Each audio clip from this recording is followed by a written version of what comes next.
Associate Director of Public Programs at Lilas Benson, Latin American, Teresa Lozano Long Institute of Latin American Studies, and the Nelly Benson Latin American Collection.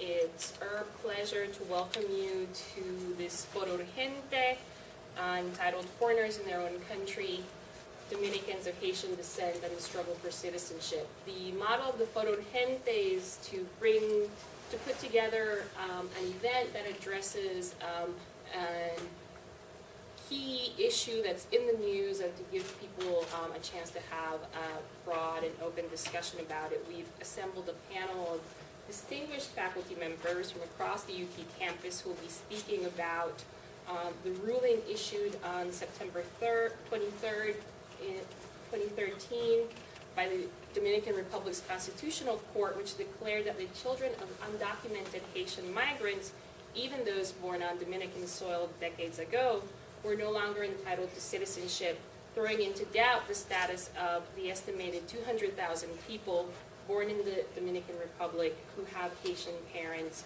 according to the last census, and who've never known any other national identity. In a broad order, the court instructed the authorities to audit all the nation's birth records back to June 1929 to determine who no longer qualified for citizenship. Prior to 2010, people born on Dominican soil, with some exceptions, were generally granted citizenship for generations. People of Haitian descent, however, and our panelists will speak to the complicated history of the Dominican Republic and Haiti, often complain that they received discriminatory treatment when trying to claim or register in the civil registry, and were often, when in question, considered to be in transit. So in 2010, there was a constitutional amendment that was passed in the Dominican Republic that excluded the Dominican-born children of those in the country illegally, including seasonal and temporary workers, from citizenship. The court decision in September 2013 ratified this change and went a step further by ordering the compilation of a list of people who did not qualify for citizenship and who would be, their embassies of the countries from which they originated were to be notified of this potential problem.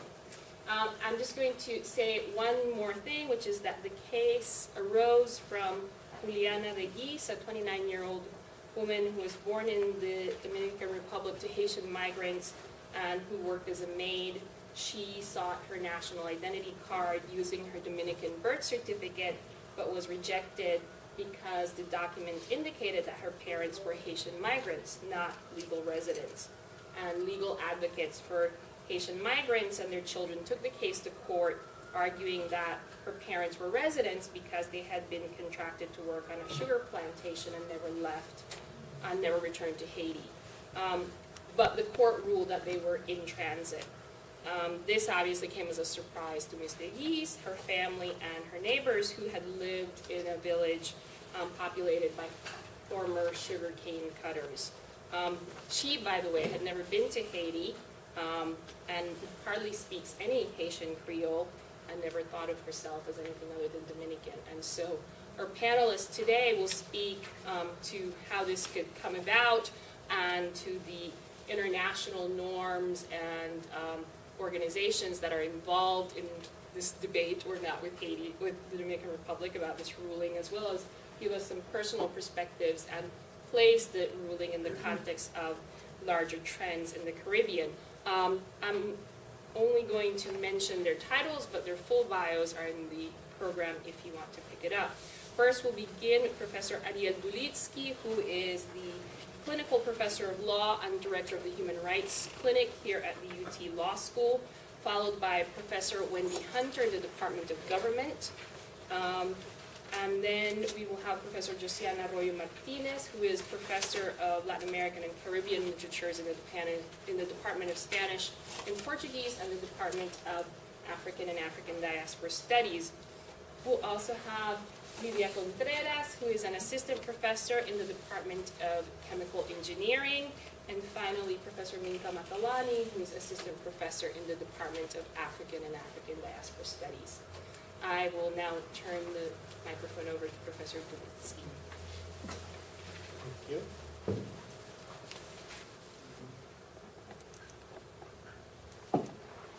I will talk about the relationship between the Dominican Republic and the Inter-American human rights system in relation to the question of citizenship for Dominicans of Haitian descent.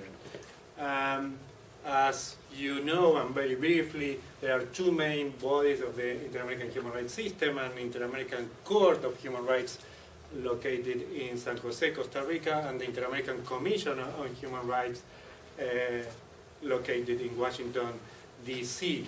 The court is an international tribunal that rules in individual cases, and its decisions supposedly are binding. And the Inter-American Commission can rule also on individual cases and conduct other type of activities, including visiting countries to assess the human rights situation in those particular countries. As you can see in this list, the Dominican Republic is a latecomer to the jurisdiction of the Inter-American Court. The Dominican Republic accepted the jurisdiction of the court in 1999. It was the last Latin American country to accept the jurisdiction of the Inter-American Court, even after Brazil or Mexico, two of the countries that assert in the strongest way their national sovereignty. But it took longer to the Dominican Republic to become party to the Inter-American Court of Human Rights, and in part because it didn't want any international tribunal to oversight how the country treated the immigrants or descendants of immigrants.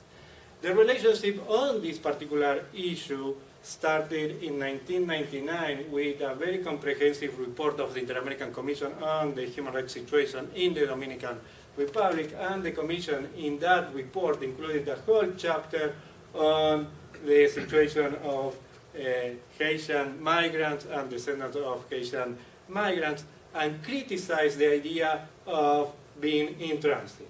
And basically, very clearly, the Commission in 1999 said that people who were living in the Dominican Republic for years, decades, cannot be considered in transit, and that the irregular status of parents cannot be transmitted to their children, and basically asserted the idea that those born in the Dominican Republic should be considered Dominican citizens. The Inter-American Court intervened in this matter in 2005 in probably the most important ruling of any international tribunal on citizen rights and the acquisition of nationality. And it was in the case of Jan and Bosico, two children, two daughters of parents who were Haitians and whose nationality was denied by the Dominican authorities. When they tried to register and get their national ID, the Dominican authorities refused, among other things, saying that they had strange names. And two, at that time there was a list of 11 requirements that was almost impossible for anybody to comply with. Just for full disclosure, I was part of that case. I was the legal advisor of the Inter-American Commission, so some of the things that I will say put it in that perspective, that I have a personal investment in the case. This is the only pictures that I could gather from Violeta Bosico, one of the two plaintiffs, and almost after 8 years of the ruling of the Inter-American Court, she's still afraid of having her face reproduced in the newspaper because of concerns about potential retaliation against her for being, as she was called many times, being a traitor and being part of a campaign against the Dominican Republic. So these are pictures that were taken for a newspaper, and you can see that only her hands. And Dilcia, you can see here, Dilcia and Violeta Dilcia, at the time of when the case started, was 10 months old, and Violeta was 10 years old. And this is the first element that I want to highlight in this case. These are the organizations that represented the plaintiffs. And something that probably Wendy will talk some more is the international community representing domestic plaintiffs.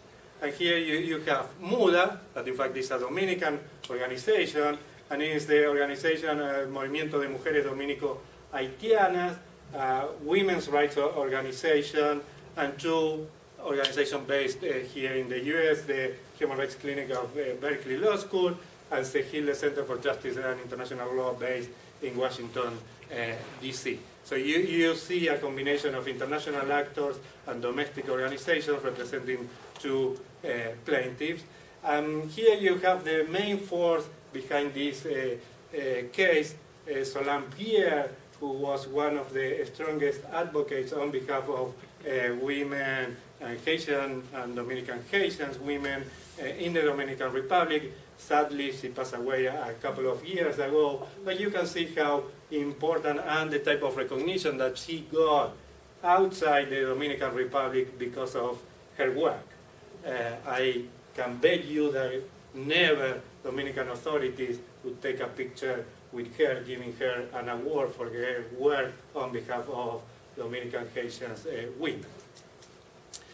After the InterAmerican Court ruled against the Dominican Republic in 2005, saying that the Dominican Republic was violating the rights of nationality and equal protection of these two girls, and it's important to remind that were two girls, not two boys, two girls who were the plaintiffs in this case, and this is a pattern that we see a lot in Dominican cases, that women are the plaintiffs and leading the struggle and the fight for citizenship. There was a strong backlash and a strong reaction from the Dominican authorities and the Dominican society. You can see that the president of the country said that the Dominican Republic would not follow or implement or fulfill the decision of the InterAmerican Court, and all the politicians had to take a stand on that, and most of them, of course, took a position against the ruling of the InterAmerican Court. Soon after the decision of the court, of the InterAmerican Court in September of 2005, the Supreme Court in 2005 ruled that this idea of being in transit was constitutional. The difference between that ruling in 2005 and the ruling in 2013 is that it did not say that that ruling was retroactive. So it was only for future situations, but not for past situations. So it didn't touch the legality of all those who received their ID cards in the past. But that decision was only 2 months after the decision of the InterAmerican Court, and everybody read that as a challenge to the ruling of the InterAmerican Court. And despite all this negative reaction, the government started to comply with some of the rulings of the court, including paying some compensation to the two girls. But if you see the title and the heading of this newspaper article, what do you see? It says, el gobierno paga dinero a dos niñas haitianas. So the government is paying to two Haitian girls, not to two Dominican girls, as the InterAmerican Court ruled, and as the government of the Dominican Republic recognized and granted the ID for those two girls, but the press refused to accept that they were Dominicans. Going forward, in 2010, as Juliet mentioned, the Dominican Republic amended the Constitution just to constitutionalize this idea of being in transit. And not only that, the other element of this Constitution that is relevant for us is that the Constitution granted constitutional status to all the international human rights treaties ratified by the Dominican Republic. So all these treaties that the government was saying that it was not going to comply with now had a constitutional status. And that's the double standard that we see in many areas of the Dominican Republic. And the court keep ruling on cases against the Dominican Republic, but you can see that the reaction of the government saying we are not going to comply in this Haitian descendant case, in the Jan and Bosico case, and here they just say the court ruled against the Dominican Republic. This is a very famous case of an enforced disappearance of a university professor, Narciso Gonzalez. But again, in 2012, the InterAmerican Court ruled on another Haitian case. This case is 6 Haitian migrants who were killed by the Dominican Armed Forces, the Dominican Army. And again, you can see in the first line of this press clipping, it says, with the support or the beneplácito and applause, I have no idea how to say that in English, but a group of traitors of the nation brought this complaint against the Dominican Republic. And again, I highlighted the names, again, women being victims in this case. And here we have Juliana de Guise Pierre, the plaintiff in the Constitutional Court case that Juliet mentioned. Again, a woman leading the fight. The Constitutional Court ruled in the case, and Juliet already explained that. And in this ruling, one of the things that the Constitutional Court says is that the ruling of the Inter-American Court was wrong, and that the Inter-American Court made a mistake in interpreting the Dominican law and the meaning of being in transit. And not only that, the Constitutional Court rejected the ruling of the Inter-American Court and said that we need to go back up to 1929 to review all those who received Dominican citizenship.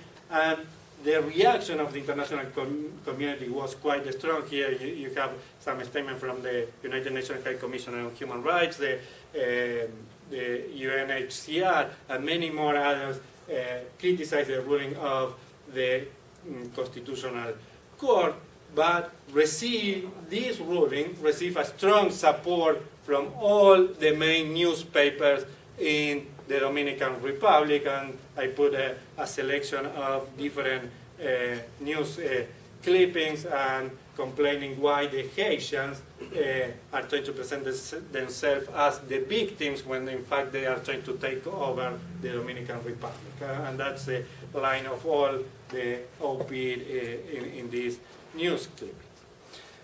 2 months after the Constitutional Court ruled in this case, the Inter-American Court decided to carry out a visit to the Dominican Republic, and as you can imagine, it was not very well received. And this newspaper conducted a supposedly scientific survey among its readers, and they found that 69% considered that it was a challenge to the national sovereignty of the Dominican Republic. The Constitutional Court refused to accept and meet with the Inter-American Commission. The Ministry of Foreign Affairs criticized the finding of the Inter-American Commission, and you can see that everybody rejected the finding of the Inter-American Commission, and basically the only thing that the Inter-American Commission said was it's wrong, it's discriminatory, creates a situation of vulnerability to all these thousands of hundreds of people, and you need to review that and comply with the decision of the Inter-American Court. Even the Catholic Church had to say something about this, and they did say something about this. So in this environment, why the Inter-American human rights system is taking a legal approach, and why we are focusing so much in international litigation? And that's my question. How are we going to change this structural discrimination, these cultural attitudes in the Dominican Republic, through litigation or international intervention. And I know that Wendy will respond to that and will have a solution to that. But let me tell you something, and I want to put this in perspective. The Dominican Republic, sadly, is not alone in considering that the international community looking and monitoring and overseeing the human rights situation in different countries is an intervention in domestic affairs. And I just put some of the clippings from different governments, the Ecuadorian government, the Bolivarian government of Venezuela, the Peruvian government, and I couldn't resist to put something from the military dictatorship in Argentina when the Inter-American Commission visited in 1979, and it was exactly the same. It's an international campaign against our country, against our motherland. We are human, we are right, please let us live alone. The only thing that I want to say, just to conclude, whatever we do at the international community produces a boomerang effect. And the boomerang effect means that this goes back to the country.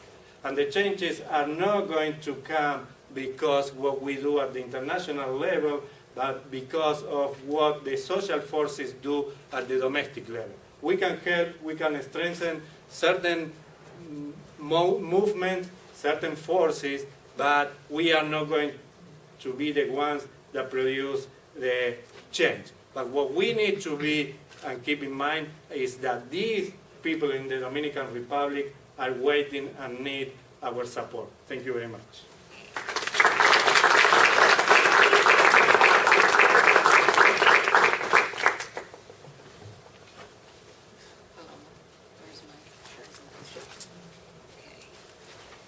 So, I am going to continue to speak about the role of the international system, but less on strict legal institutions and the InterAmerican Court system, and more on the literature about international norms. And this literature comes from what we call a constructivist view in international relations. And that view holds that when vulnerable populations are harmed, so in the post-World War world, post-World War II, and when children and elders are involved, and when you can link the issue to human rights, the role of international norms, especially in middle-income countries, which the DR is increasingly part of, in the Western Hemisphere should respond. I think what we're seeing really calls into question that view. There really is a limit here, and the limit is called state sovereignty. If you're not influenced by moral suasion, I mean, they could not be under more pressure at this point, and I don't see too much moving. So I want to broaden out a little bit. We have in a very acute focus the issue of the latest ruling that strips Dominicans of Haitian descent of citizenship if they can't prove prior to 1929 landing or crossing into the DR. But I want to broaden it out to look at the whole issue of under-registration of births overall in the DR, really predating a lot of this legal stuff, and in the world at large.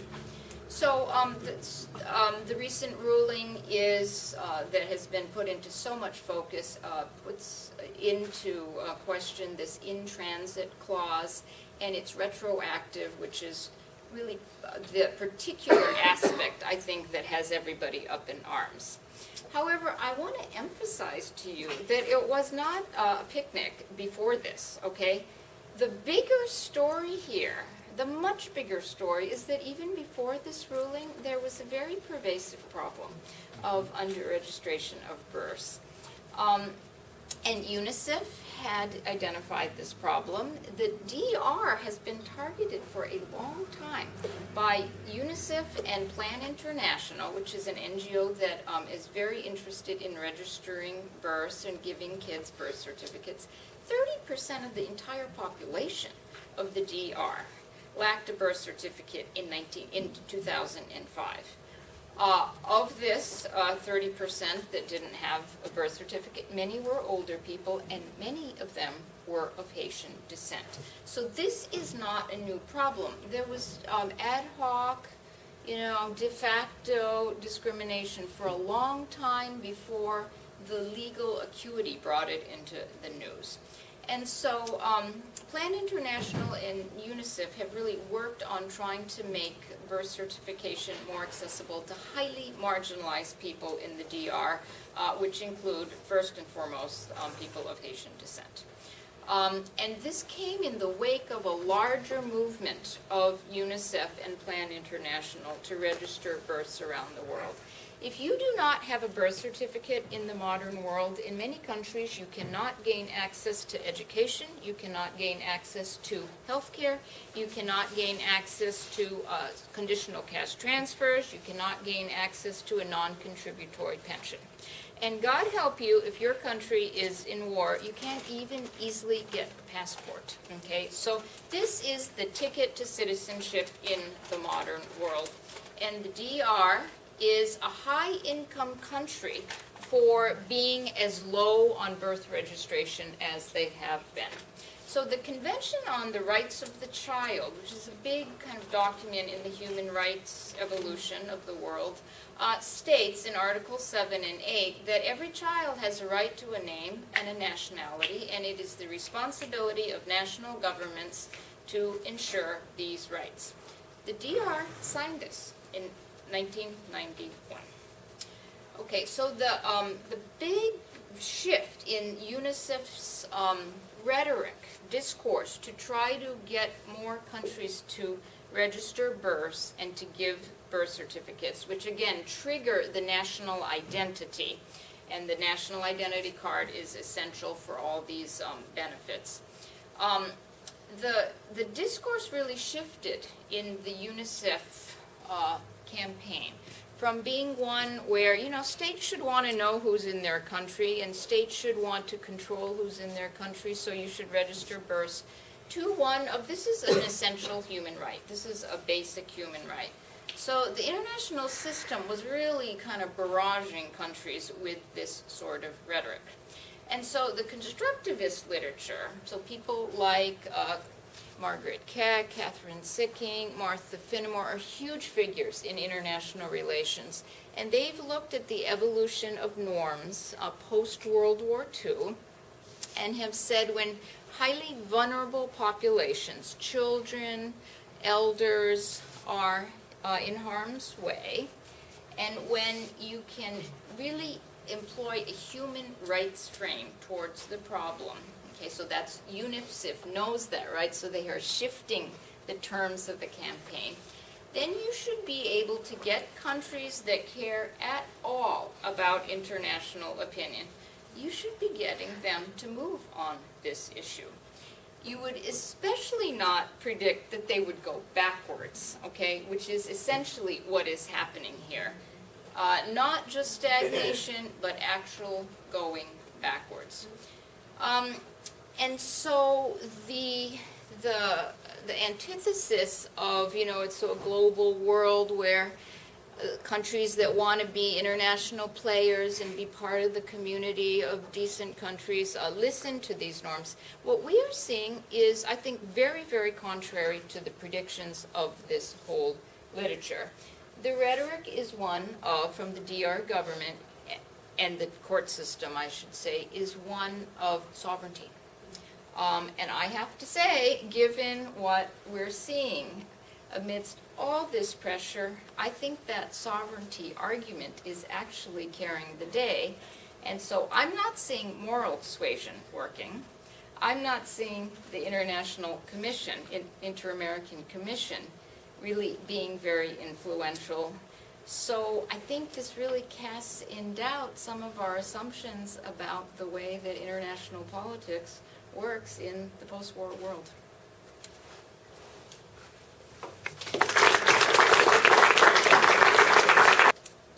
In July 2012, when Juliana Deguis-Pierre went to the Junta Electoral at her region of Monte Plata in Yamasá, Dominican Republic, to present her birth certificate, the office assistant ripped the document before her eyes. The assistant told her that her two French Haitian last names made the document completely invalid, as she was obviously of Haitian descent. The functionary was following Resolution 12, passed by the Dominican Junta Electoral in 2007, which labels invalid all documents, including birth certificates rendered by Dominicans of Haitian descent. In this case, one of many that, as we saw, occurred daily in the island that led to the court sentencia 168. Tearing the document to pieces wants to tear the body that represents it and their markers into nothingness. And here we see several references, right? Blackness, last name, region of origin. Deportations against Haitians or Dominicans of Haitian descent and physical attacks have become the order of the day in the Dominican Republic. What is performed is the act of the suspension of life, as Caterina Cibolani has labeled it. A life suspended is a transient limbo existence. Edwidge Danticat, the Haitian-American writer, describes this condition as the YIA, the transient wanderers. Haitians living in the DR and Dominicans of Haitian descent are foreigners in their own country. At the Aeropuerto Internacional Las Américas, Jose Francisco Pena Gomez, in Santo Domingo, I am waiting for a flight to San Juan. A Dominican woman sits next to me and asks me to help her fill out all the English customs, those forms that she needs to turn in to enter into San Juan. She's a high school teacher who's visiting the island to see her niece. She also has family in several towns in Puerto Rico, such as Bayamón, Rio Grande, and Mayagüez. Soon, we start talking about what the court decision ruling or sentencia 168 means to her. She says that this is most of all a political decision made by those in government, and that she does not agree with it. She sees it as against the law and unconstitutional. I tell her that the feeling that I got from watching the local news is that there is a consensus and that mostly all Dominicans agree with it. Mentiras, she argues, lies. All that appear on the news are lies. They are all lying and they are all corrupt. And many people simply don't want to address their discontent openly because they fear they will be deported. Where they will go? They are Dominicans. When we finish our conversation, I think about the irony of the situation. Pena Gomez was a Dominican Haitian born in 1937, the year of the Corte, the local name for the Perejil massacre, which occurred at the border in these two nations and that killed more than 30,000 Haitians and some Dominicans as well. Pena Gomez, a politician and 3 times candidate for the presidency, would not be considered a Dominican citizen under this ruling. Now he lives, ironically, suspended in an airport name. Court Decision 168, approved in September and made by the government and the judicial system in the DR, proposes that all persons born after 1929 of non-Dominican parents on Dominican soil will need to legalize their status, providing documents of citizenship, as we saw. If not, they will be left in this transient limbo that we already discussed. More than 200,000 people will be affected, and 24,000 of the 60,000 birth records reviewed during November 2013 will have their citizenship revoked.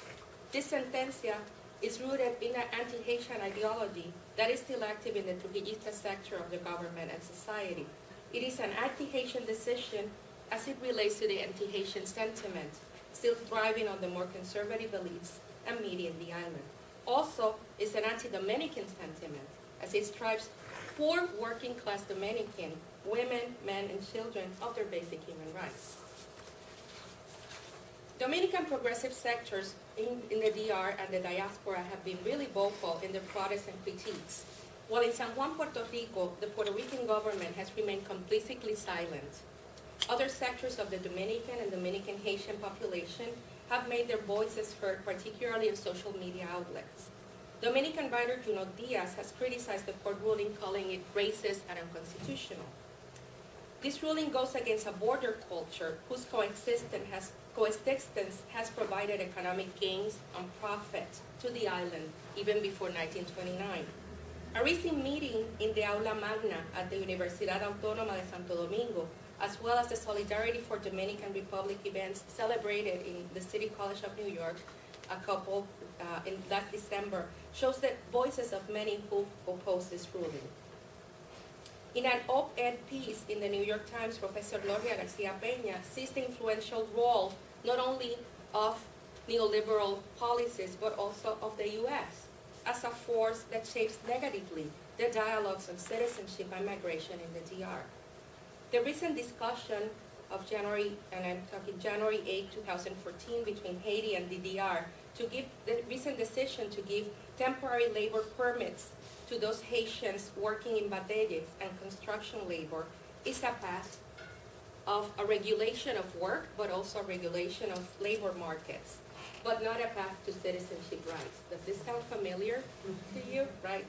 The model, too similar to what we're seeing today with what is being discussed in the Obama administration, supports neoliberal economies and projects such as CAFTA-DR, which is the free trade agreement between the U.S., Hispaniola, and Central America, that wants to keep gaining profits from tourist zones, mostly, right, zonas francas, where Dominican and Haitian labor is very present, and where other forms of labor, such as sexual labor, are one of the major forms of trade.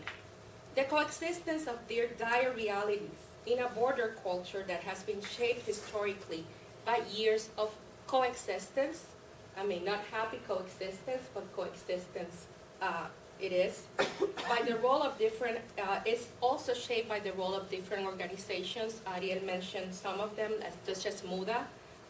There's also the Asociación de Trabajadoras Sexuales, is very vocal as well, the LGBT movement, and many others who from the island have been really vocal and critical against the ruling.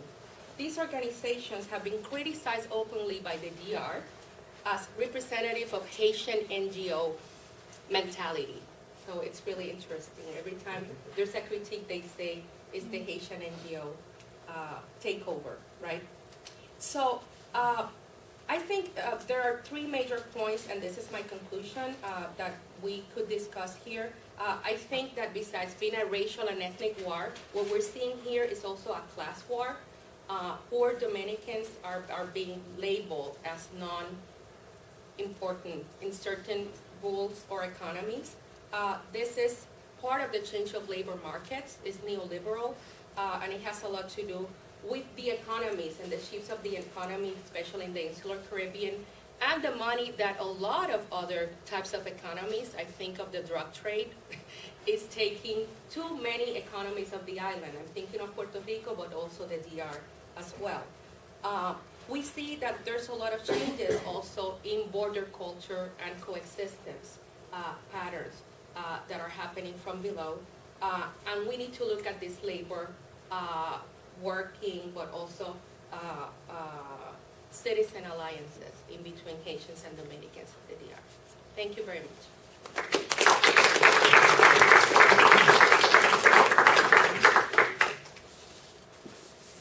So my perspective from this is a little different. Obviously, I'm a chemical engineer. This is not an area that I study, but it's really close to my heart because I'm from the Dominican Republic. And so what I want to share with you are just some thoughts and reactions to what's going on with my country, which, by the way, it's a beautiful country of great people that are really good-hearted and are really good people. Unfortunately, this is a reflection of what the country has been, a state that we've been for quite a while. And it's a reflection of how the poor educational systems we still have in our country is still a reflection of all the poor people that we have in our countries that live under any standard in the world of poverty that don't get highlighted enough. They only get highlighted when they try to migrate illegally somewhere and the boat will flunk and then they'll be in the news. That's when we hear about those people. And there's a lot that the country still has to learn about women's rights, sexuality. I mean, we've been in the news not just for this recently. We've also been in the news for homosexuals arriving in the country that the priest said something about they shouldn't be there, right? That's the other thing we've been in the news for. So this is not really an isolated instance. It's really a reflection of, I think, a lot of where we are as a, still as a very poor country. So So I want to share with you the word that has really stuck to my head is the word apartheid. And I kept reflecting on that word because there's two strong memories that I have growing up in the Dominican Republic in the late 80s, early 90s. And that is, number one, I think it's so curious that I never had a Haitian friend. So I've had more Haitian friends since I moved to the U.S. In fact, my college roommate at Princeton was Haitian than I've ever met in the Dominican Republic. I never even went near the border. The only connection that I did have with Haitians, however, were being nannies. Right? I've had lots of Haitian nannies. I've seen lots of Haitians do our yard and cut our grass and come and clean. And so it's very obvious that the Haitian word in the Dominican Republic, as from what I grew up seeing, is really associated with jobs that nobody wants to do. It's really associated with the lowest conditions of the lowest conditions in the country, and that's a lot to say because the lowest are already pretty bad. And just in general, third class citizens, right? So that's one view that I've had. So I think this again just highlights what has been going on for a while. The other memory that I've had of the Dominican Republic that makes me think of the word apartheid is remembering I was at those elections when the candidate that you mentioned, Jossianna, Pena Gomez, was one of the brightest I think we've seen in a while. And his ideals were very compatible with a lot of the poor people in the country. And the party was known for giving out food. And I still remember there was the white party. So everybody, they would dress in white and they would give baskets of food. And I remember a lot of people being excited. However, it correlates with class. The same people that don't vote, the same people that don't have a lot of stake in politics were people that were really attached to this party. And I do remember a lot of table conversations about, whoa, he's Haitian. So it's going to be this fear of Haitians taking over. So it is a very sensitive issue, right? Because there's still this fear of Haitians taking over. And culturally, there are two very different cultures of people that just share an island, but it's not really very clear how we don't speak the same language, we don't believe in the same religion. So it's this sort of fear based on lack of knowledge or miseducation of what the invasion of the Haitians would do. But that's also rooted on the lack of resources that the Dominican Republic has on their own, right? And so this is an island that most people, we're suffering brain drainage or whatever the term is, right, of professionals leaving the island. And a lot of the economic sort of substance of the island is coming from people working in the U.S. and pretty much sending money back. Right? So a country that's surviving this way, it's very complicated and a sensitive issue to understand how to deal with the migrations. And we've seen it in other countries. We've seen it here. We've seen it everywhere else where people get very afraid of immigrants. So fast forward those views, it's interesting on when you find yourself as an immigrant yourself in another country of essentially darker color than the average American citizen, right? And it's interesting to see it on the flip side. You see the fear in other people, of people coming and taking over and taking the jobs. And what are we going to do with these immigrants? Should we give them citizenship? So it's not a foreign issue, really, right? It's, again, I think it's highly complicated, and I hope that the international community sees this as how much more work there is to be done in a lot of places like the Dominican Republic. And I guess those were some of just some of the thoughts that I've had recently on this issue.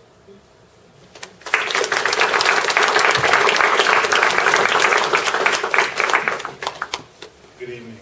I want to thank the organizers for putting this on and inviting me to participate. I'm a historian of the African diaspora. I'm working now primarily on the Caribbean. Spent minor amounts of time in the Dominican Republic, and so I kind of want to recount how I came to thinking about these kinds of questions in the Dominican Republic and how it relates to what I see as some of the undergirding issues with the Constitutional Court's ruling and its rendering Dominicans, a good number of Dominicans stateless. So I want to start in summer of 2007, when my wife and I found ourselves in the strangest possible position, or at least the most awkward position I've ever been in. when I was nearing the completion of my first book, I decided to spend the summer in Santo Domingo, taking Spanish classes and beginning research for what would have been a study of the vernaculars of blackness that came into conversation in the Dominican Republic among Anglo-Caribbean immigrants, African-American servicemen, and Afro-Dominicans during the second U.S. occupation of the island in 1965. I had been drawn to the topic by a number of personal dissonant racial encounters around understandings of blackness with Dominicans in the Washington Heights section of Manhattan. Essentially, for the first time in my life, I was told I wasn't black, consistently. Despite growing up in an all-black family from the Midwest, and as a consequence, having a rather dark self-image, it was much later in life that I realized that I wasn't as light as it actually was. I knew enough about the Caribbean to understand that race worked quite differently, and that I would likely not be read as black in the islands. Yet in the Heights, I felt there was something quite unique at play, that there was a certain untranslatability of race, that what they meant by black or not black was not quite what, say, someone from Jamaica, Barbados, or Panama might mean, even though those I met from Jamaica, Barbados, and Panama also told me that I wasn't black. But when I stumbled upon the personal accounts of U.S. black servicemen who recalled being challenged in the Dominican Republic by Dominicans for serving in imperial power while they were themselves struggling for their own civil rights in the United States and questioning on that basis their blackness, I decided to pursue the project full steam. And this brought me to an old technical college campus in San Pedro de Macorís, guided around the city by the cousin of one of my former students. The woman I'll call Radha was in her 50s. Her entire family from Anguilla, and her mother and two uncles who had come to San Pedro to work in the sugar industry still spoke English. She was gracious, gave me hard-to-find histories of slavery in the Dominican Republic, insisted that I try to meet Frank Moya Holmes, which I never did, and described with some horror her experiences during the U.S. occupation. Though she was no communist, she still had deep resentment toward the U.S. for its treatment and murder of Dominican radicals. It was quite a surprise then when she indulged my wife in my question about an unfamiliar fruit that lay all around the grounds. She turned to a bronze-complexioned security guard to ask if he knew what it was called, to which he replied, and this is a translation filtered through memory, so, I don't know what it's called, but we should give it to some Haitian, and if he doesn't die, then we can try it out. My wife and I stood there confused, and I knew enough to know that I knew too little to reply in any way that wouldn't end horribly. Most confusing, though, was Rhonda's laughter, her adding to the joke. Hoping that we had misunderstood, we asked her what he had said, and she confirmed our fears, adding, if there were Haitians around, they would have eaten it already. And this was kind of that almost automatic equation of Haitians and dark Dominicans even on site, not those we spoke to, as poor. Even to the point where one night I got a cab ride home. I stayed in an apartment in La Zona Colonial, and as we were coming around some park, I forget the name of it, there was this woman, likely a sex worker, very thin, dark, and the cabbie says to me, you see her, you see that body, she doesn't have an ass, she has no breasts, that's a Haitian. Dominican women, they have bodies. And it struck me as the sexism and objectification apart, it struck me as odd that what marked someone as Haitian would be in the US considered a European beauty standard. And what marked someone as Dominican in his eyes, at least a woman, was what we would consider the body type of black or African women. And this was, to me, kind of the almost, from a US context, the schizophrenic nature of race in the Dominican Republic. But that was very much something that marked her as poor, and thus Haitian.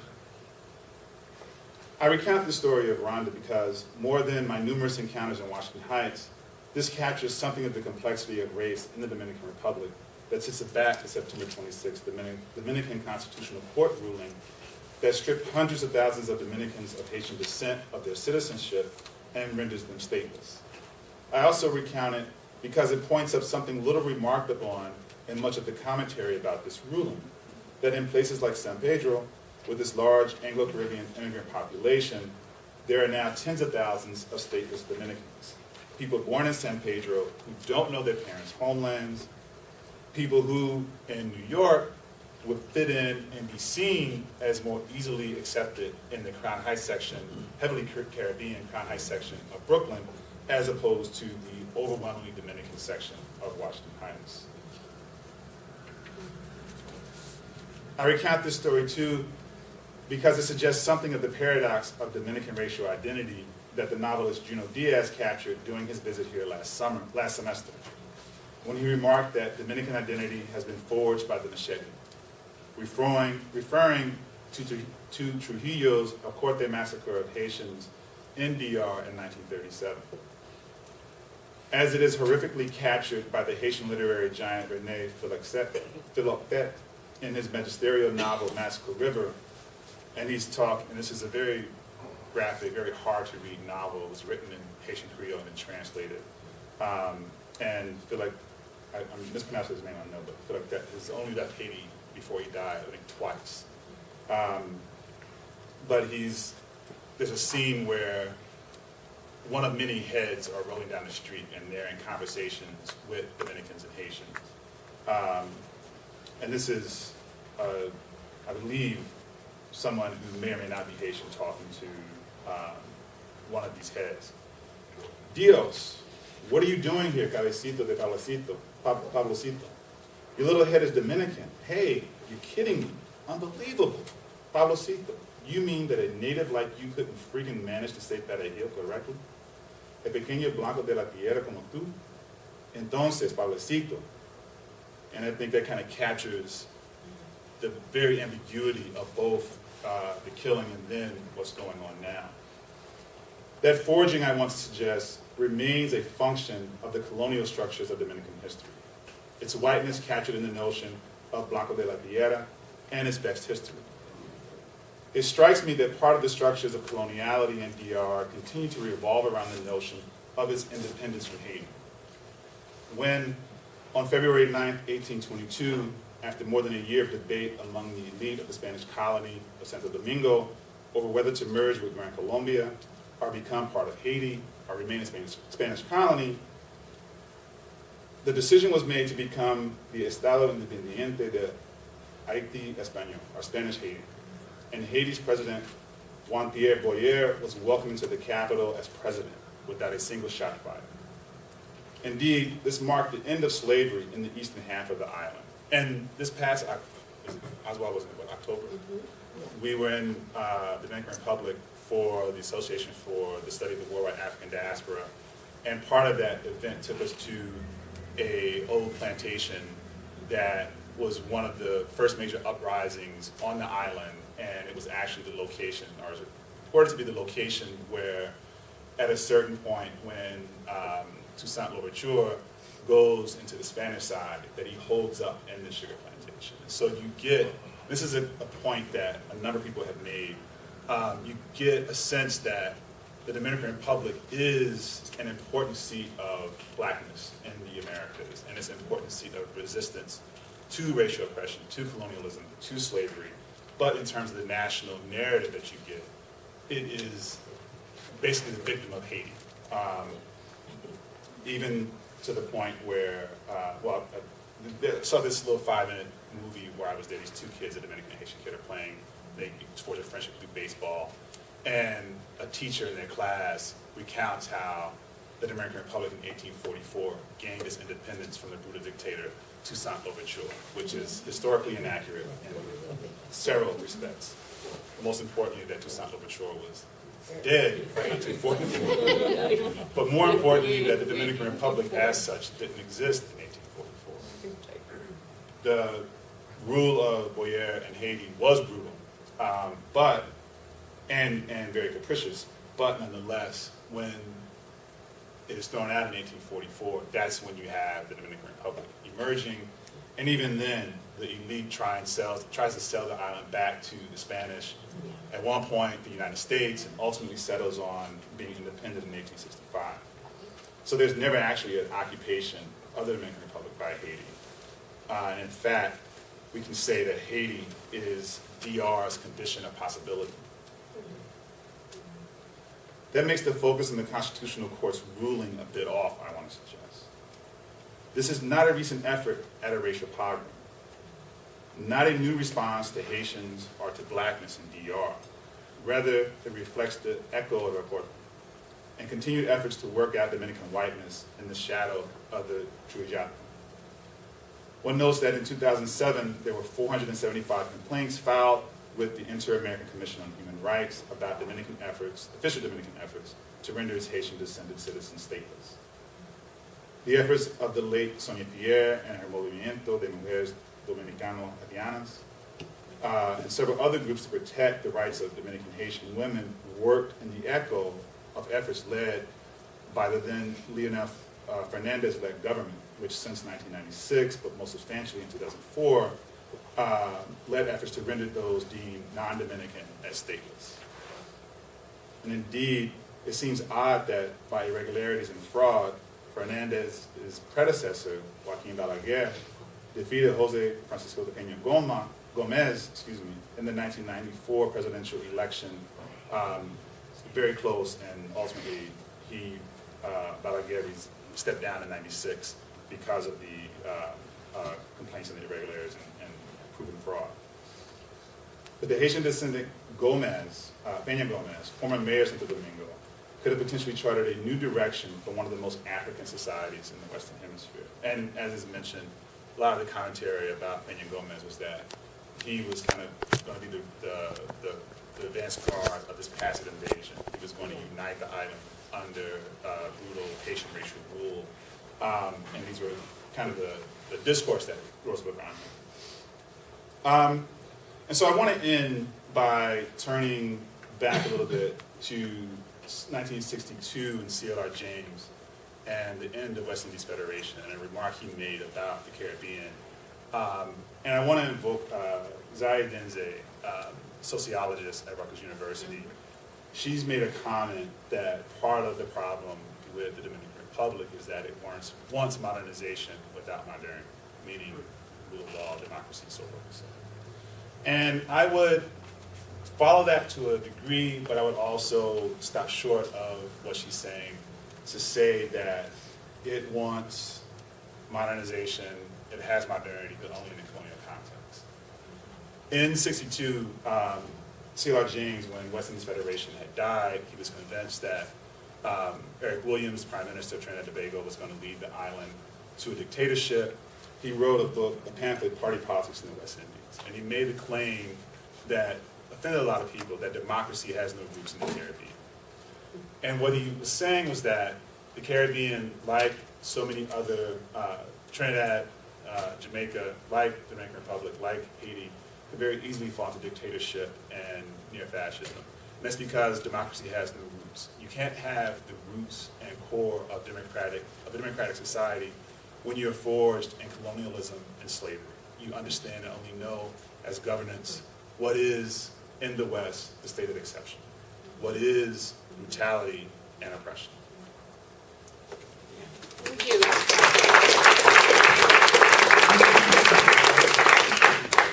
So I want to thank our panelists for giving us such a diverse set of takes on the issue and open it up for your questions and comments. Hi, my name is Kali Fernandez, and I'm first-generation Dominican, born in the United States. My parents came here as immigrants. My father was a physician, studied in Santo Domingo. I visit Dominican Republic yearly. My mother's still a Dominican citizen. And I submitted a couple of letters to Paloma from Pellegrin Castillo, which was featured in one of your slides when you were showing newspaper articles. First of all, Dominican Republic is aware, we're having major growing pains. Dominican Republic has always been the first responders to help to Haiti. During the 2010 earthquake, we built roads and started sending medical teams. I was part of a medical team. I've been on 3 medical mission trips to the Dominican Republic, working in the bateys, the sugarcane factories, the sugarcane camps, that are owned by American companies, Domino Sugar, and the abuses are extensive. I'm a little bit upset, with all this rhetoric because we cannot handle the Haitian population. It's oppressing the Dominican, the growth. We haven't been able to grow technologically. and so we're frustrated. We don't know what to do.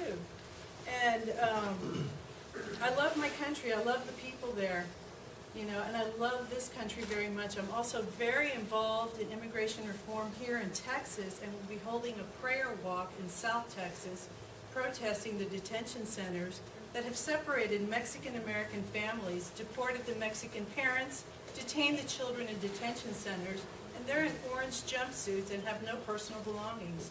So I'll be organizing that as part of an immigration task force through the Presbyterian Church. So I find it, I love that you're having this conversation. I love that you're opening it up for discussion, but I also feel like y'all are hypocrites. Look how we treat the Mexican Americans. I've experienced racism here at Whole Foods because I was speaking in Spanish with my grandson, and someone slapped me and said, you need to speak English, but there was a Frenchman behind me that was allowed to speak his language. But if someone is speaking French in the Dominican Republic, then is the response that we can't handle you? That we don't have the resources to handle you? And that this is being And they Does that don't, mean that seems to be the they inverse? speak patois. Well, No, whatever. they speak Haitian Creole, which is the language of the Americas, as Right. any They other also speak language. Spanish. When I worked at the Bates, Okay, but the point I guess I'm not getting is this supreme disjuncture between you're going to have a prayer service, you're talking about the injustices visited upon Here at the immigrants in the border. detention center here, yet what you prefaced that comment with suggests that the same rhetoric around the burdens of immigrants in the United States are what you find to be the problem with Haitians coming Exactly. into There's the Dominican Republic, which seems to be at odds with Dominicans who have been there, born there, don't know Haiti, and are like a lot of Mexican immigrants and are people who we see as foreign they're transit. in Texas. Right. They're In U.S. transit citizens. state. No, they're not in transit state. That's The the ones thing. that were born here are U.S. citizens, but their parents are being deported. Yeah. Well, but the other thing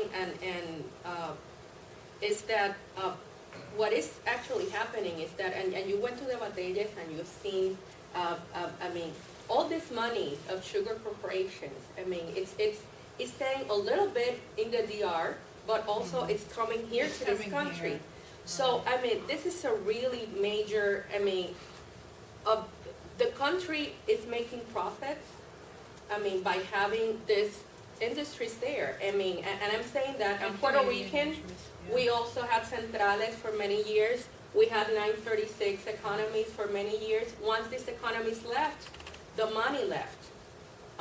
So the thing is that a lot of this labor is done by Haitians, but it's also done by Haitians who have been there for years and centuries. So this, so talking about this descendants as, they are Dominicans. They don't have anywhere else to go. It's Well, like saying that other countries the are dreamers, closing the their people, borders, too. these people who you defend in the border who are born here are not American.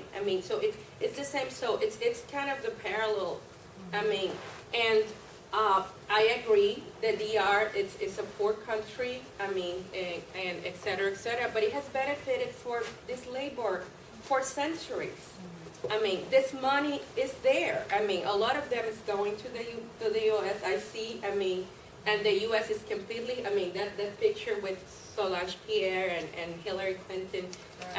It's like. I see. There's a type of complicit and a complicit silence, and that I see in the U.S. government, but also in the government of Puerto Rico around all this. But the problem is that this is a discourse that is racially based, that is ethnically based, that is class based, and where you're talking like that, you're talking about poor Dominicans as well.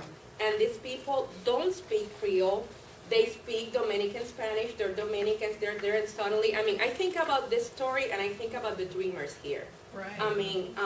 The dreamers, they start studying here, this is the only country they know, they live here for 20 years and suddenly they tell them, you know what, you can get to this moment in schooling, but then you cannot go further. That's it. You cannot be a professional. You cannot have your job.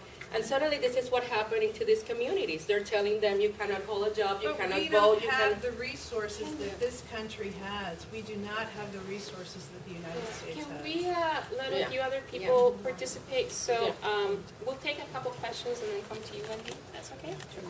So you cited the work of the sociologists at Rutgers and this idea of modernization without modernity, and you talked about modernity with regards to government institutions, right, and citizenship rights. But I wonder if also in that work or in your work on this topic, we can think about modernization without modernity in the sense of modernity also entailing racial diversity, right? Because I'm thinking about the work of Silvio Torres Saguon, right? And talking about the Dominican Republic as a cradle of civilization in the New World, the site of the first university in the Americas and so on and so forth. But he also describes the Dominican Republic as a cradle of blackness, right? And in thinking about economic expansion throughout the Americas, in the past, the way that Europe could deal with modernization without modernity in terms of race was by people going back to Europe, right? But those boundaries are no longer firm. And in thinking about what I think is a very real parallel with the situation of the need for immigration reform in the U.S., right?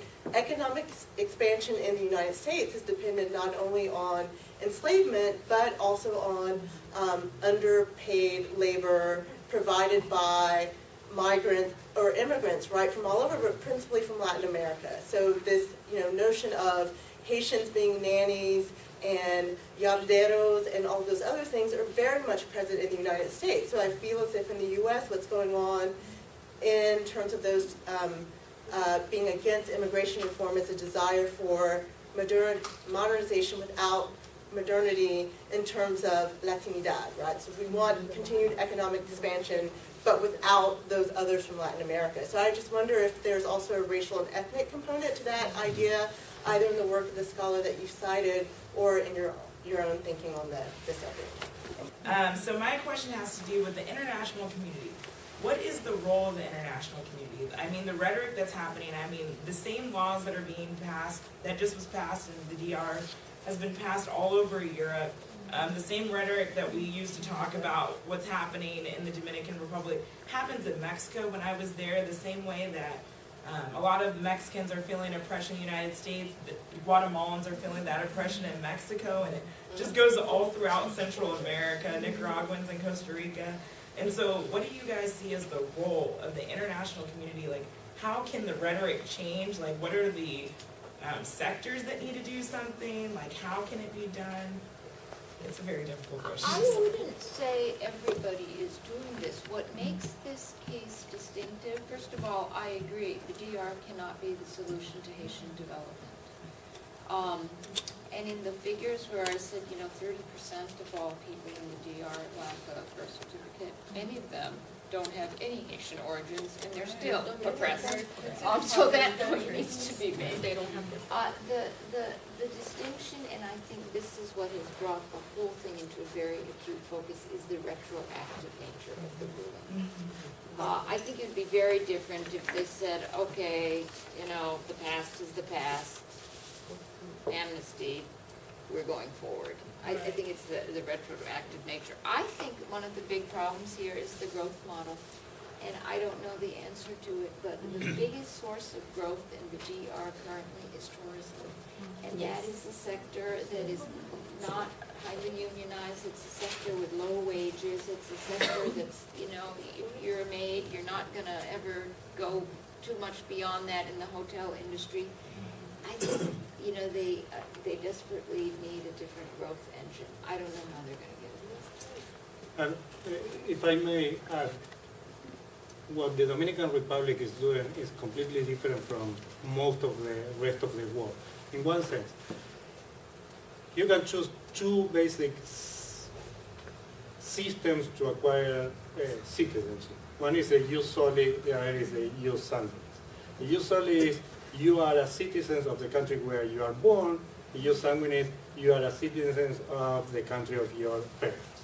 So you follow either your parents or the land where you are born. The Dominican Republic is doing something, creating an apartheid system to exclude Haitian descendants. So the Dominican Republic, the Constitution establishes the jus soli idea. If you are born in the Dominican Republic, you are a Dominican. Except if your parents are Haitian. Basically, that's everything. They don't say that, they say except if your parents are intrans.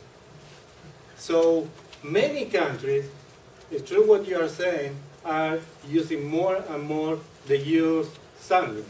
So if you are an undocumented migrant, your children will keep your own nationality and not the nationality of the country where you were born. That's what the Italians are doing today to exclude all the immigrants from Africa, and that's a way to keep them aside. But the Dominican Republic is basically creating a category within this idea of if you are born in the Dominican Republic, you are Dominican, except if your parents are Haitian.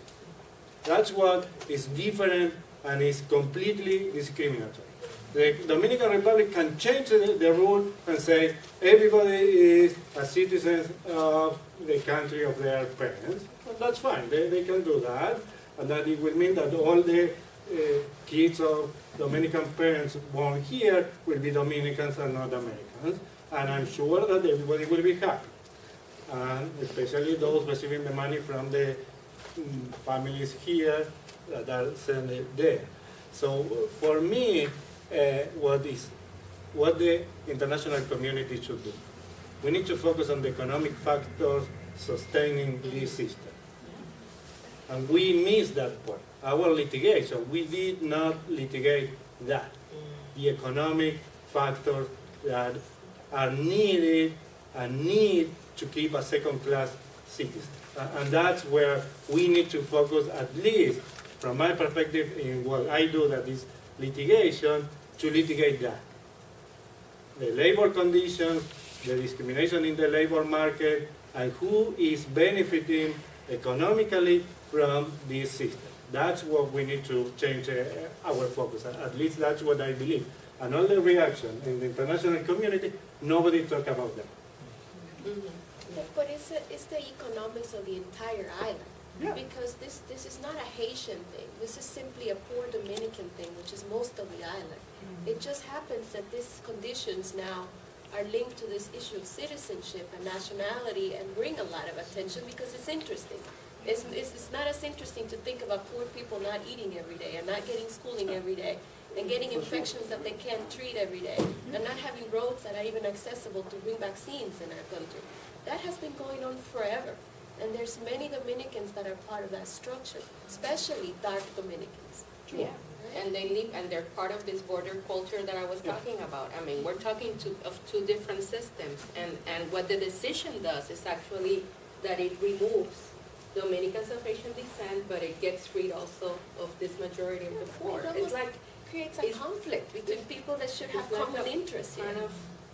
But there's also, I think, and to respond a little bit, Jennifer, but more generally to some other stuff that's been said, I think that it's kind of been said here, but maybe we need to emphasize that we are talking about a racialized society, and this notion of kind of the dominant discourse about Haitians up until Trujillo was an elite discourse. And so, again, what Junot Diaz said when he came here, I think is really important, that when we think about Dominican identity now, it's forced to machete. It's after Trujillo, it's after the U.S. invasion that you get a very popular notion that dark Caribbean immigrants even embrace of this Haitian menace.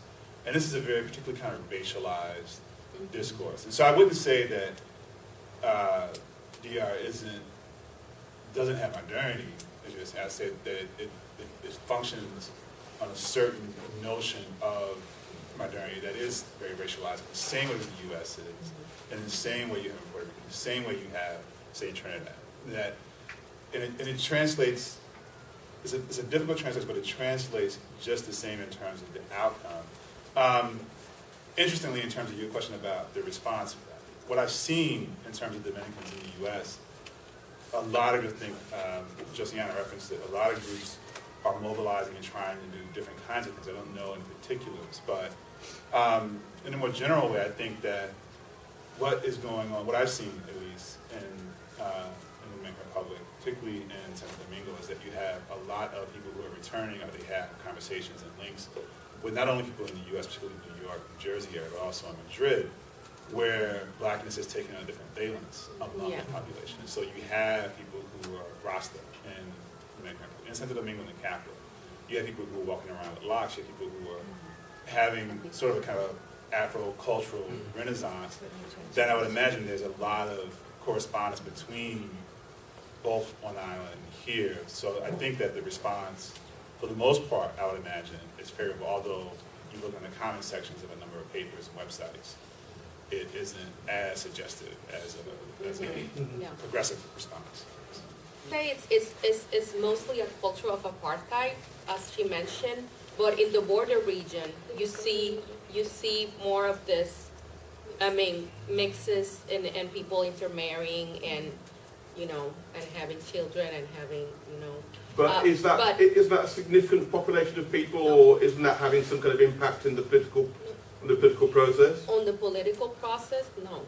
The political process remains pretty much The border Dominicans are the poorest of the island, the darkest of the island. I mean, you might as well think of them as Haitians. So that they are mixing is really not a big impact in the island, I would say.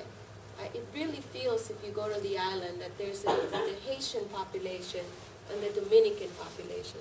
You don't see much mixing, I would say, in the areas that matter. Yeah, but historically, as Minkah was mentioning, this border culture had a lot to do with a lot of the decisions that were made, in relationship to the abolition of slavery and other movements, popular movements that happened in the island. So you see, there's like this. So it's the case that after several hundred years, there's still two separate countries by and large. Is that the case? Well, they are two separate countries. I'd kind of like to answer your question. Yeah, that is the case. Spent 2 years there recently and we've traveled most of the island. And that is the case because a lot of times most of the Haitians coming over are working in bâtés and they tend to live in kind of isolated communities. So they're entire communities that are predominantly Haitian. And of course there's a few small amounts of intermarriage, but you can walk into a community where almost Creole is predominantly spoken, and right beside them can be a Spanish-speaking community, and that kind of continues to exist. So they tend to live in, very much predominantly, I would say over 80-90% live in those communities or work in certain sectors like coffee picking and working on the sugar plantations is almost completely Haitian work, and so they tend to stay in their institutions. So it's not much of a But I guess if we talk about Washington Heights, then we're talking about a different reality. We talk about Brooklyn, then we see Haitian and Dominicans together. Sharing spaces, religion, intermarrying. Boston, there's a lot of cities, Miami. So in the diaspora, you see this. And there's also, I think, maybe one of the things that kind of emphasize too is that there is, a Haitian presence in the Dominican Republic isn't like a 1929 on kind of deal. It's very long, and so to try and parse it out in kind of strict kinds of terms, I think there's been a lot of intermarriage and socializing. In the border region is much more heightened. It's almost impossible to kind of distinguish possibly, but if you go to other parts, maybe someone who has a Spanish name doesn't speak Creole but has Haitian ancestors that may or may not have that being Haitian or being Haitian descent may or may not have that big of an importance in their lives. But also, I would just add that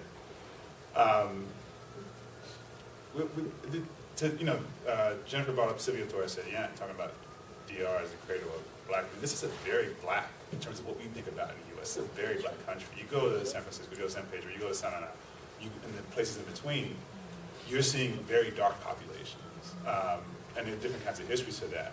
So that one of the questions that I have is just how does this relate outside of just the Haitian community? How does blackness end up being impacted in this context, particularly at a point where it seems to be, at least among a younger population, not that same kind of hostility towards being referenced as black.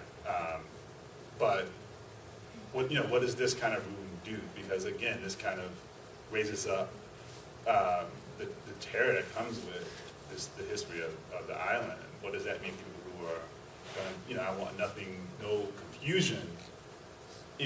How does that then play out in the long run? How does this ruling play out in the long run beyond just the immediate circumstances of Haitians, but people who are dark in the island? At first, let me introduce myself. My name is Saliberna. I came from Brazil. I'm here at UT as visiting professor. I would like to raise some questions about what I know regarding a representative democratic country. But if you look, the last government, Danilo Medina, and what's happened during the last years regarding women murders, regarding the complicity with some enterprises. I am talking about Barrick Gold. I don't know if it's an American enterprise, but I know that it's very complicated because there are a lot of cases of corruption and complicity regarding the interests of Barrick Gold and what's happened concerning environment and natural resources. So, and I heard that we have two countries on the same country. It's correct that we have two countries now. So, my question is, you think that it will be possible a kind of movement, a political movement inside the country, or to change, we have to wait the help from international institutions? All the literature suggests if you have international influence on you, you sort of change in the progressive direction. I think we might be seeing a backlash of Dominican government officials just saying, you know what, NGOs, get off our backs. We're trying to run this place. We are looking for a growth model. We have poor unemployed people of every color. We do not need this level of international criticism, especially if it's coming without solutions. Well, Venezuela recently has gotten involved, and they just had a meeting this month, and they're there as a mediation envoy, and they're providing oil to Haitians, Petrocaribe, at a lower cost. So they're trying to help with this issue because they love Haitians and they love the Dominicans, and they want to do something to sort of, bring some sort of solution on the table. And then also I noticed recently that Brazil closed their borders to Haitian immigrants. Yeah. As has Puerto Rico. I mean, there's military ships outside of Florida that do not allow Haitian immigrants to come into this country. There's military ships in between La República and Puerto Rico that do not allow Haitian immigrants to enter Puerto Rico. France has closed their borders, Canada also. So, we really need people to get together and come up with a solution, and it's not going to happen just from the Dominicans. It's not going to come just from the Dominicans.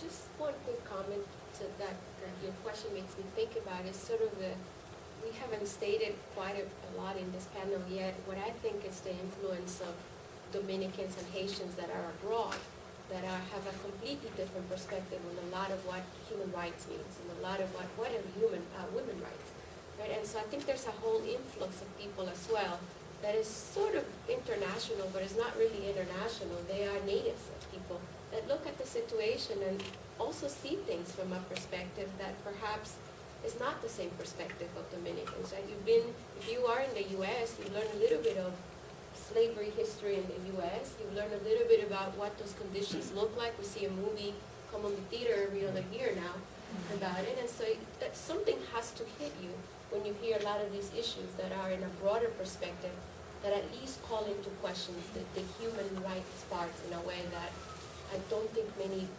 people are aware of. And I think just because those conversations don't happen very often back in the islands. So there's that other side of things that I think puts pressure internally in a way, enabling and empowering people just to see, this is what I'm used to, but there is another way that I could be treated if I am a dark-skinned colored woman here, even if I do labor in a house and I work as a maid. There are rights that I should have. And I don't know that those conversations would have happened without a lot of this sort of immigration influence here and migrants and people feeding all those influences back in the islands. Yeah, and I mean, the DR has, Puerto Rico also has a high incident of domestic violence against women. Every day a woman dies. So this is a problem that you see mostly there as well. But in the DR you have organizations that these women have organized, and they started, even sexual workers, they have their own groups and organizations, and they work and they protect each other from the violence of the police, but also from the violence of their partners. Yeah. It seems like from my experience from when I was there, and I was doing some interviews based around this, because I was there in May before this was passed out, and then I was there again in October after this had been passed. It was a very different conversation that happened for me in May and that happened for me in October. My family's from Bonao, so it's closely in the Cibao area, west of Santo Domingo. And what I found, because my family's working class, is that in these working class circles, you find a lot of intermixing actually between Haitians and Dominicans that are working in the campo, that are doing these kinds of things. And the conversation in October, which was not very similar to the conversation in May, was, whoa, this is not right, which was not what they were saying in May. The people in the barrio that I, always saw, and we would just have conversations about what their thoughts were about this, and they're like, oh, this isn't right, mi vecina, who's half Haitian, now can't, go to the doctor, and now it's a problem, now I have to go with her. So people are kind of starting to intermediate for each other on the ground level, which was not happening before, at least from the people that I've come across. The other thing that was one of the questions that the gentleman had in the political sphere was something that I was learning about more when I was there was Francisco Pena Gomez, who was mayor of Santo Domingo in the late 80s and 90s. He ran for presidency in the 90s.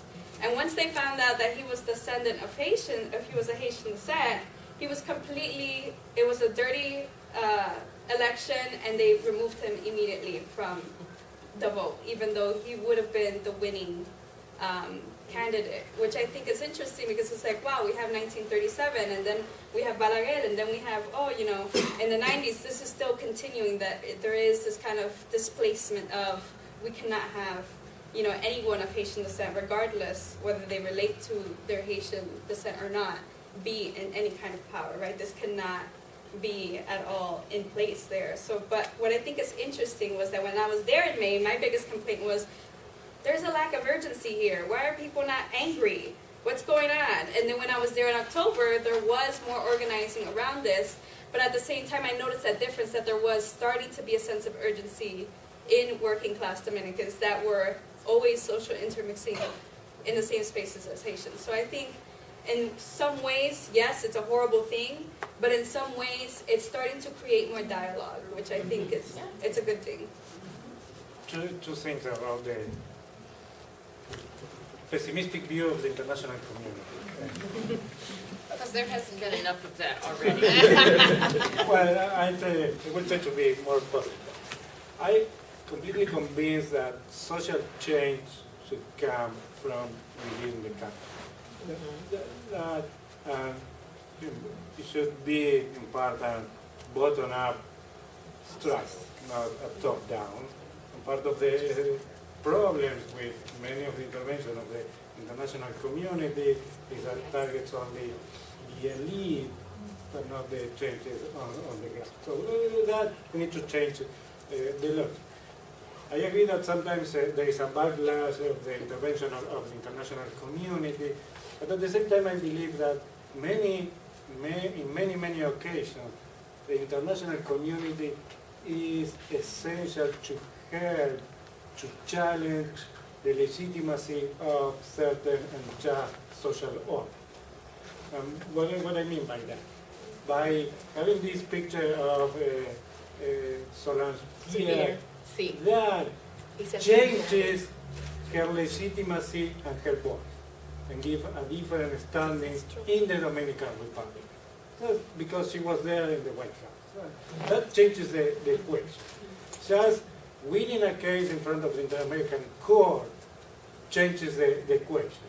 Because at least an international tribunal is telling the one violating the rights, the problem are not the Haitians or the Haitians, the Dominican Haitians, but the government, the authorities, those discriminating. So that changes a lot and could help the social movement domestically to have a new momentum. And that I think that the international community could provide. The other thing is the intervention of Venezuela and trying to mediate. It shows us that our international strategy should be aware of the new geopolitical situation in the region. The U.S. today has much less leverage to negotiate with Latin American countries than in the past.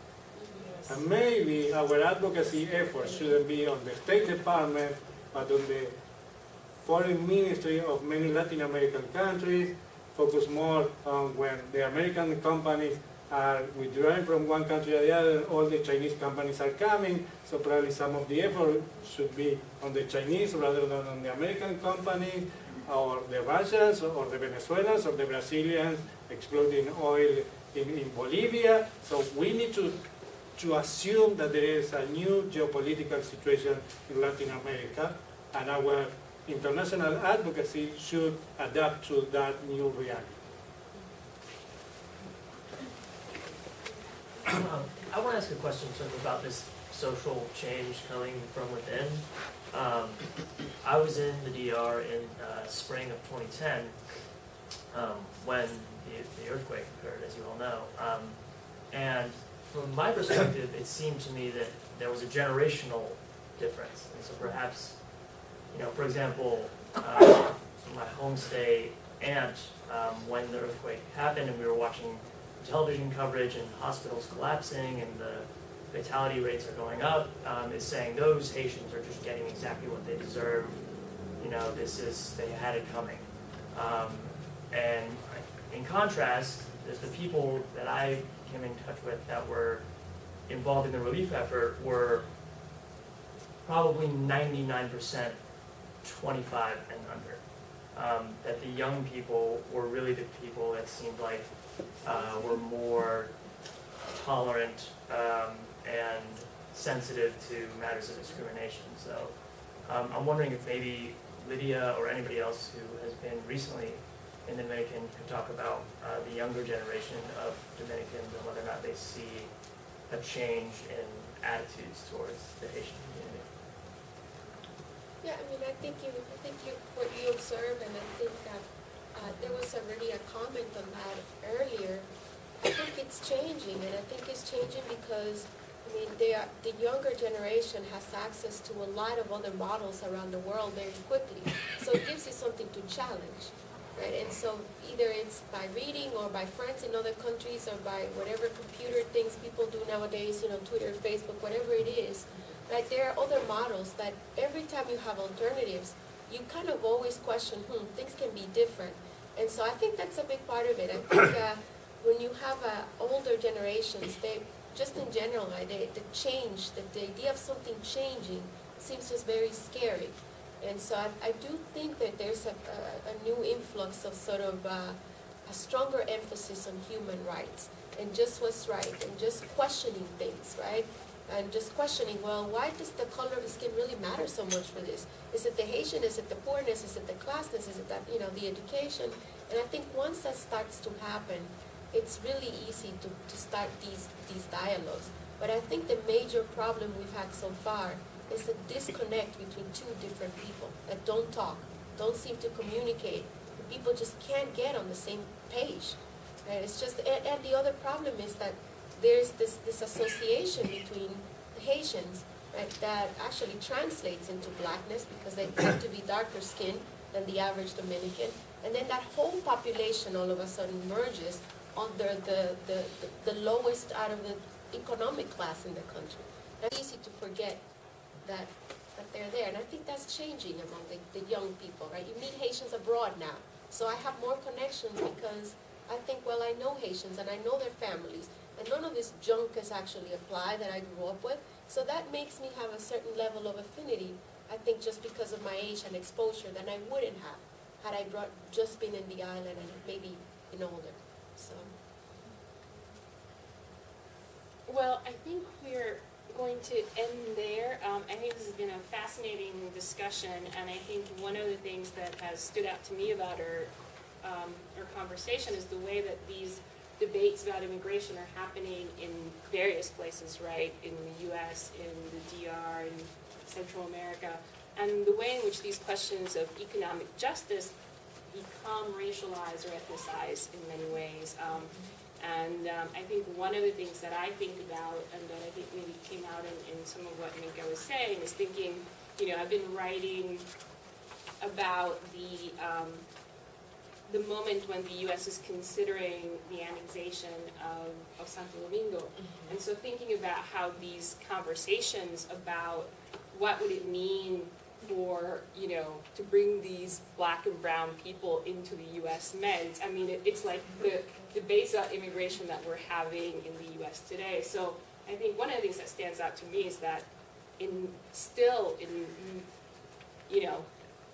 so many countries in the hemisphere, we're still having these conversations and disputes about how to be multiracial democracies, right? That is still a question that is being worked out.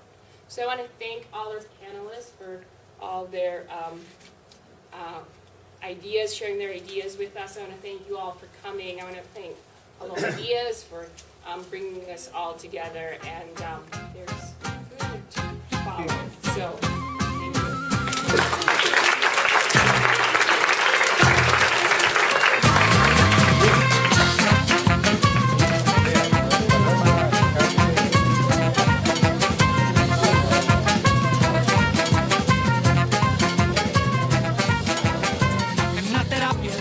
Que voy a seguir, si tú no me quieres, me pongo a parir.